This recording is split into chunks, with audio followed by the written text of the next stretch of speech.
rights: absolute rights, limited rights, and qualified rights. So, wait, I will hide this slide, show you this slide for you. Give me an example of an absolute right. Right to food, shelter, Unfortunately, and that's clothing. not an absolute right. And unfortunately, the right to life is also not an absolute right. Well, yeah, that's a quality right. Absolute, बस absolute को समझो कि बस you cannot, this is an inalienable right, you cannot take it away from somebody, it is fundamental at its very core. Right to Right to live. life is not an absolute right, then I'm sorry. Exactly. Torture. Torture. Right to equal treatment. Or we have that right. Slavery, exactly. So just that आपका right to life है, आपका right from slavery है. These are your absolute rights, no matter what your country says about it. आपको ये right आपसे कभी नहीं लिया जा सकता. Non-derogable at the very core. So there's this case A versus UK. उसके अंदर एक बात था, अपने बच्चे को बहुत मारता था. And वो मारता इतना था कि वो बच्चे को torture करता था. So when he went to when the case went to the House of Lords, or I think the Court of Appeal, actually the House of Lords, when the case went there, he used the defense of legal chastisement. Legal chastisement is जो हम लोग करते हैं कि बच्चों को मारते रहते हैं, मतलब ये और हमारे से तो है ना कि we can hit a kid. If a kid is misbehaving, we will hit him. However, he went to another extent. He did torture the kid, but he said कि he based it because on the idea of legal chastisement. He said कि मैं इसको मारूँ, मैं इसका बाप हूँ, मेरा हक. This case, however, then went to Strasbourg. Strasbourg में European Court of Human Rights में जब ये गया, तो वहाँ उन्होंने कहा कि there is no justification for degrading treatment. They did not care about this right of legal chastisement or whatever else he was arguing. They said that you cannot subject anybody to degrading or inhumane treatment, period. No qualifications required for this. And इसके अंदर there was another case, Chahal versus UK. Chahal versus UK में भी, or Chahal versus UK में भी, जो हमने पहले बात कर रहे थे about rights not being illusory and about rights being effective and practical, this was shown in this case. इसमें उन्होंने कहा था कि there was a man जिसका ये chances थे कि अगर उसको वापस रिपोर्ट करेंगे इंडिया आते ही will be tortured. जब ब्रिटिश अथॉरिटीज ने इसकी डेपुटेशन नोटिस इसको दिया कि you will be deported, the European Court of Human Rights said कि no, he cannot be deported because if he will be deported, he will be tortured there. And if you want to protect his right against torture, and if you want to protect his right against being subjected to degrading and inhumane treatment, then you have to keep him in order to ensure कि इसको effectively इसका right ये मिले, ठीक है? So these are rights कि आप you can't argue on the basis of this कि अच्छा नहीं हमारी ही policy के खिलाफ है कि हम एक बंदे को after his like immigration वो हम इसको वापस इसके मुल्क में भेज देते. They said irrespective of what your policies are, if you know that he's going to go back and he's going to be tortured, then you keep him.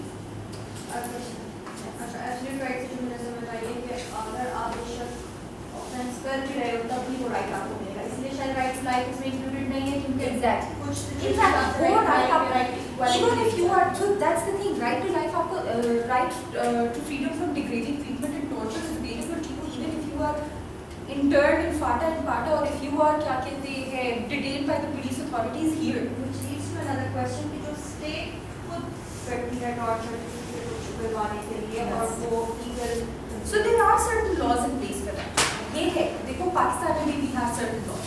Practical application in laws की किस extent तक होती है, that's another question. But even if you look at this book, इसके अंदर there are like towards the end there's a chapter on detention, there's a chapter on, तो उसके अंदर like they've discussed कि क्या are people being tortured here, जब लोगों को detention में डाल, like when you intern somebody or you detain somebody for interrogation or investigation, are these people being tortured? But then there are also laws in place which say कि अच्छा अगर आप एक बंदे को detain किया आपने और उसके बाद एक confession सही है, then that confession will be inadmissible. Why? Because they also predict the fact कि of course he will कोई ना कोई ऐसी treatment तो हुई होगी कि that person is confessed within a span of 10 days. So वो उस cycle को break करने के लिए there are certain laws in place. In the case of prisoners of Guantanamo. Yeah. So this is one of them actually gave wrong. He was forced to give a statement that was actually wrong, but he just wanted like asylum for like all that torture. And the sad thing is that the world has developed so much, and yet you have instances like this. And you have instances like this from a country like, yeah. Which actually talks about the effectiveness of torture, because which makes the case that actually torture might not be that effective to get information from like the internees. Yeah, exactly. Well, torture period should not be used as a mechanism or a method alone. How socially acceptable it's becoming that people, everyone knows what's happening behind it. Everybody knows what's happening. But yet, a lot of people, a lot of citizens, even American citizens or the international community, are having a blind eye on it, and they're fine with it. Yeah. Just in the name of terror. It is really alarming, and it's a very sad state of affairs also, because you have all these people and you have instances of torture to date, and we're living in 2017 and people are still being tortured. That says a lot about us as evolving as a society and evolving as people. But it works too. That's the counter argument. But is it fueling it simultaneously as well? Some people would argue that the whole war in terror and how they started doing it, it's fueling terrorism even more. A lot of people go into these camps who are innocent at first, but when they go there, then they join up the forces and then become terrorists. And it varies from case to case. You cannot call it as there are always arguments. नहीं, but ये है कि this right is absolute. क्योंकि इसके खिलाफ if you need to have, every country needs to have laws in place that criminalize torture. कहीं भी torture जो है is an absolute right that cannot be taken away from you. उसकी practical implementation unfortunately नहीं होती, उस level पे नहीं होती. But so अगर एक balancing act होगी ना between the right against torture, the right to not be treated degradingly or inhumanely, and दूसरी तरफ कोई और right होगा, then this right will trump all other rights. ठीक है? So look at it as a balancing act. So you have your absolute rights that probably weigh the most, and then you have your limited rights. Now limited rights you can call them. Yes. Add something on this. Right to torture. I did research on this recently. Torture taken by the torture, like evidence taken by the torture is admissible in international court. So there is a judgment of court of appeal in which it was said that it is acceptable, but in House of Lords it was rejected. Then I've studied both of the points. Like now it is not acceptable in international court. In the international But you can, as a lawyer, you can argue that there are other evidence available. You can argue that. वो तो होता है, उसका हमेशा. But yes, moving on to limited rights. Limited rights का example सबसे बड़ा is your right to life and liberty. So you have this right. Everybody, I have this right. You have this right. A person on the street or wherever they are will have this right. But then when you do something, and then when there is an imminent threat, and when there is somebody who you know is either a militant or a terrorist or something like this, then you have to weigh the truth. Then that right to life and liberty can be taken away from you, subject to those conditions. ठीक है? हमने पाकिस्तान में very recently we lifted the moratorium on the death penalty. So we have taken away the right to life from people, but we haven't taken this right to life from everyone. We have only taken this right to life from people who actually have gone ahead and done certain acts and behaved in a certain manner and violated certain rights and violated so many laws. क्या आप उनसे कहते हो कि you know what? We are taking your right to life. If their right to life puts others' right to life at risk, then their privilege is taken away. Their privilege is taken away. This is again a balancing act. This fact was already there, but the incident which triggered differing on this moratorium thing is that December attack. December 16th attack. हाँ. So that's the thing. So अब मुझे कोई बताए कि अगर who will have sympathy with the perpetrators of that act? Who will want कि वो जाए और वो कहें कि you know what, they should be given their right to life. So I mean it's a two-way vote. There will be arguments either way. And there have been times when the right to life has been taken away very arbitrarily.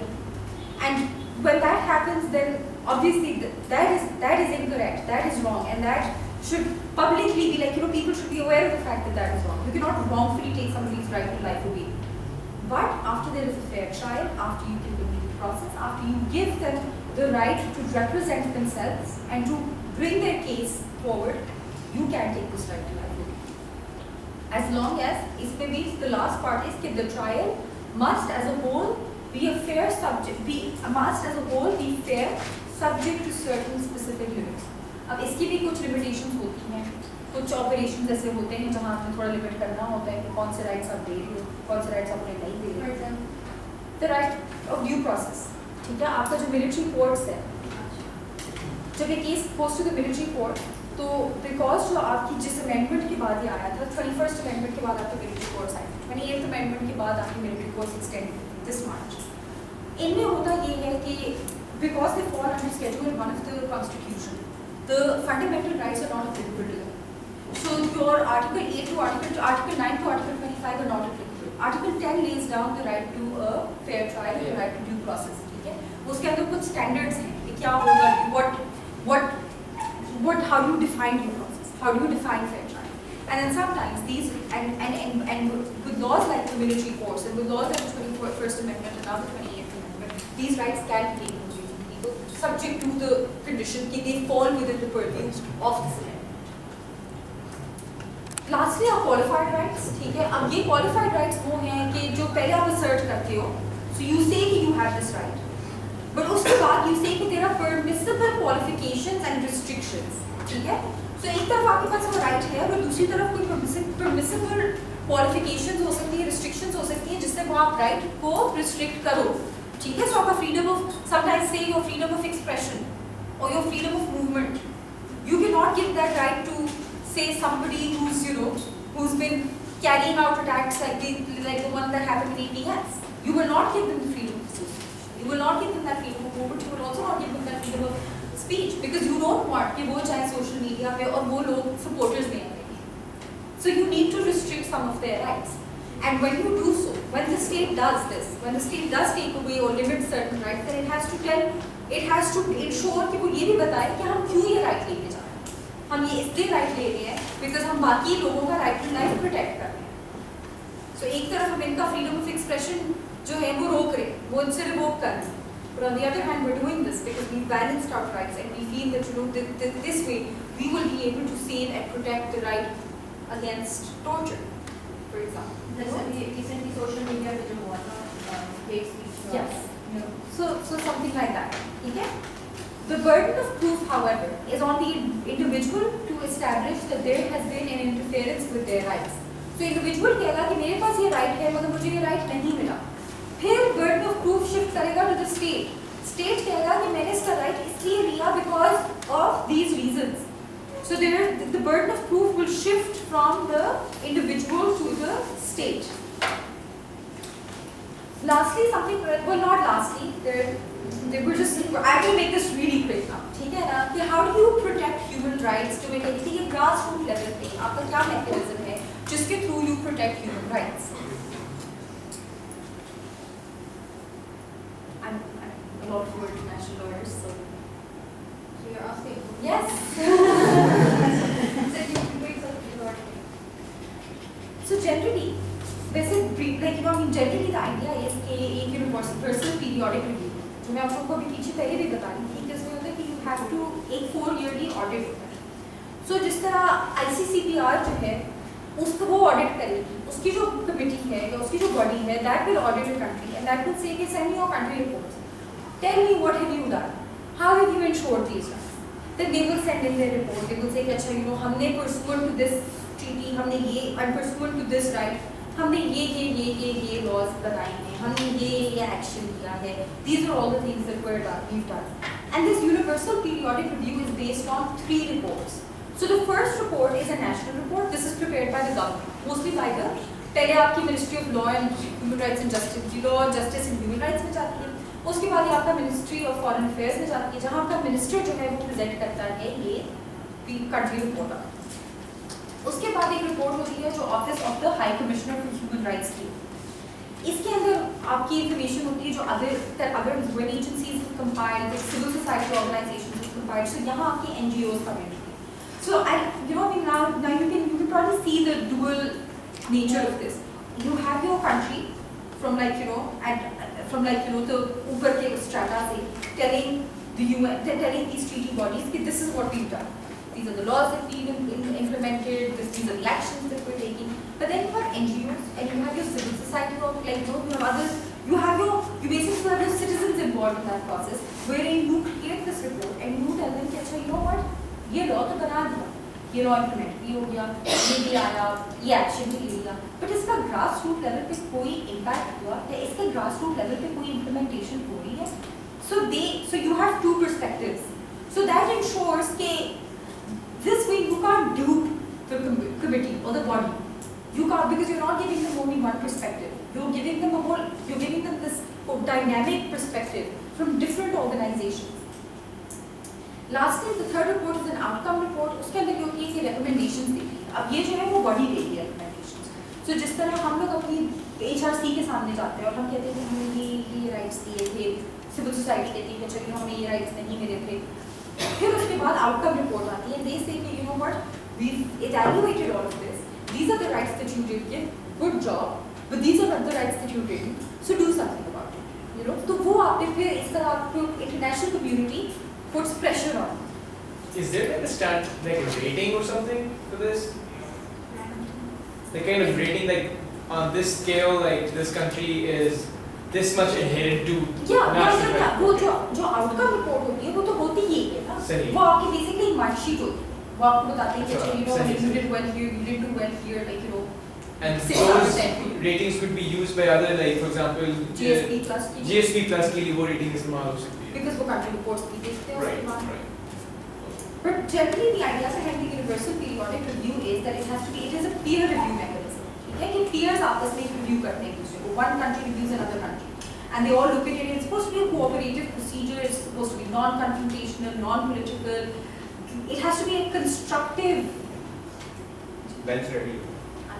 You'll be done in. I'm pretty sorry. Acha. Give me 5. And actually, it's not even 2 minutes. You're still with me. And still well within time. Then just moving on, what are the advantages of ratification? So at the top of your head, what can you think of? क्या advantages होते हैं एक treaty को ratify करने के? Exactly. फिर आपके ऊपर वो लीगल ऑब्लिगेशन बन जाती है. सो अब आपके जो राइट्स हैं वो ज़्यादा इन्फोर्सेबल हो जाते हैं. सो पहले एक राइट आपको स्टेट ने दिए मगर आप उस राइट की एक इंटरनेशनल वैल्यू है, उसका एक इंटरनेशनल स्टैंडर्ड है. सो वो राइट इन इफेक्ट थोड़ा सा उसको वो स्ट्रेंथन हो जाता है. ठीक है ना. एंड देन फिर आपके पास जब आप ये ट्रीटी साइन करते हो then you have a reporting mechanism जो अभी हम लोगों ने डिस्कस जो पीरियोडिक रिव्यू है that is a reporting mechanism. And what does this do? This ensures external and independent scrutiny of a state's compliance with its human rights obligations. So इससे क्या होता है? इससे क्या होता है कि अब now your country is also answerable. Your country is also accountable. ठीक है? So state cannot act arbitrarily because the state is also now the state has a face in the international legal order. So वहाँ जाके उसने अपनी face saving तो करनी होती है. ठीक है? उधर जाके तो वो answerable होगा. So now your rights have a greater sense of security and enforceability. Then there is also more certainty added to certain rights. कि अब आपको पता है कि अच्छा कुछ discernible rights आपको पता है कि ये आपके पास हैं. ये right आपका इंटरनेट UDHR पे लिखा है, ये right आपका ICCPR में लिखा है. By the way, fun fact about the UDHR, it is the most widely translated document in the world. So you have your UDHR in Urdu also. So people will have access to these documents.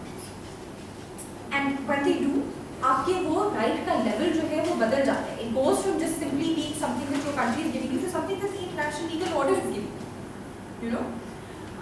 Then it also makes you eligible for external opportunities. Again, जो GSP plus की सारी बात हुई थी, वो ये होता है कि GSP plus में what GSP plus is, it's a special incentive arrangement for sustainable development and good governance. ठीक है? तो वो कहते हैं कि आपने ये treaty sign की है, आपने ये लॉज बनाए हैं, आपने इनको इम्प्लीमेंट इस तरह किया है. So we are going to now give you, we are now going to assist you, we are going to assist you in your exports. So now what you are getting is a financial benefit from these treaties. जो पहले हम कह रहे थे ना कि punitive action नहीं होता, कमिटी आपके खिलाफ प्यूनिटिव एक्शन नहीं लेगी, बट जो वर्ल्ड लीगल ऑर्डर है, जो आपकी वर्ल्ड कम्युनिटी है, that might take punitive action against. Because उस टाइम पे अगर वो कहते हैं कि ठीक है हम आपकी एक्सपोर्ट रोक देते हैं, हम नहीं लेते, हम आपको नहीं देते subsidised rates, then you are the sufferer. And then you make sure that you realize those rights because you want to be part of these things. Obviously, who would not? And then lastly, it also gives you a reputational advantage. When अब जिस तरह की global village में हम लोग रह रहे हैं, you can't be a pariah state. You can't be that state that doesn't ratify any treaties, that doesn't implement any of its laws. You don't want to be known as that state because वो आपकी reputation को hamper करता है. Who is granting this GSP? Either EU or UNHRC? EU. So what is the benefit goes to EU that why giving us GSP status on the identification of The whole idea behind the GSP plus is कि good governance हो, कि आपके better enforceability हो. So उनका GSP plus is an economic and social sort of scheme. So उसमें through this they ensure कि आपने अपनी treaty developing countries ने अपनी treaties ratify की हो, treaties implement कर रही why they हो. are careful about this other countries? They are because again वो process है ना, वो लोग तो बहुत Because उन्होंने they are तो costing. उन्होंने नहीं they're the only they're not getting any benefit out of this apart from the fact that they are assisting developing countries. Yeah. They are now assisting us. कि you now must ratify these treaties. You must now implement these treaties. If you do it, we will give you a benefit. वो हमें एक incentive based वो देंगे इसका. And that's something.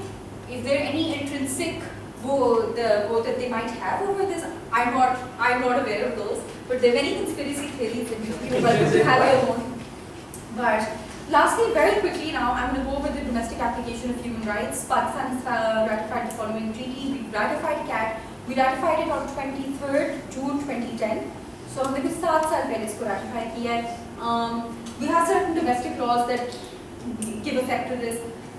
You guys will study more about the AACPR in the later half of this course.